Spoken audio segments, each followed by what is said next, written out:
Bismillahirrahmanirrahim. Berikut ini beberapa syubhat yang sering disebutkan, yang terlihat agak ilmiah dan banyak memakan korban. Bahwa Nabi SAW suatu hari berkata kepada Bilal, "Wahai Bilal, aku mendengar suara terompak engkau, sendal engkau, ya, di dalam surga. Amalan apa yang engkau lakukan sehingga engkau mendahului aku dalam hal ini?" Maka Bilal menjawab, "Tidaklah aku wudu, melainkan aku salat 2 rakaat setelah itu." Nah, di sini katanya Bilal bolehnya beribadah walaupun tidak ada perintah, petunjuk, anjuran dari Nabi, selama niatnya baik dan tidak ada larangannya. Maka kata para ulama, pendalilan tersebut amatlah jauh dari konteks hadis itu sendiri. Karena Nabi tidak bertanya, "Kenapa kamu melakukan salat 2 rakaat setelah wudu?" Nabi cuma bertanya, "Amalan apa yang engkau lakukan sehingga Allah memberikan untukmu keutamaan ini?" Jelas ya? Sehingga tidak ada isyarat sedikit pun bahwa 2 rakaat itu, 2 rakaat setelah wudu belum pernah Nabi ajarkan, kemudian Bilal melakukannya sendiri.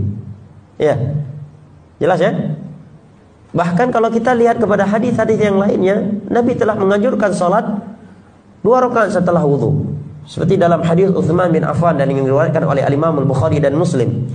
Nabi menyatakan, "Man tawadda'a nahwa wudu'i hadza thumma yusalli raka'ataini la yuhadditsu fihi ma nafsuhu ghufira lahu ma taqaddama min dhanbi."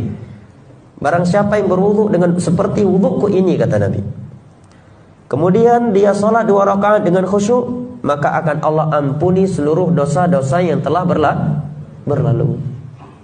Yang kedua, menyimpulkan kesimpulan seperti itu, ini bentuk adab yang tidak baik kepada Bilal. Jadi seakan-akan beliau melakukan suatu ibadah yang belum pernah dianjurkan oleh Rasulullah. Dan itu jauh dari para sahabat Nabi SAW. Sebagai contoh, di awal-awal Islam, para sahabat itu enggan melakukan sa'i antara Safa dan Marwah. Kenapa? Karena mereka menganggap dahulu kita memiliki kebiasaan sa'i antara Safa dan Marwah. Sementara dakwah Nabi ini selalu menyelisih budaya jahiliyah.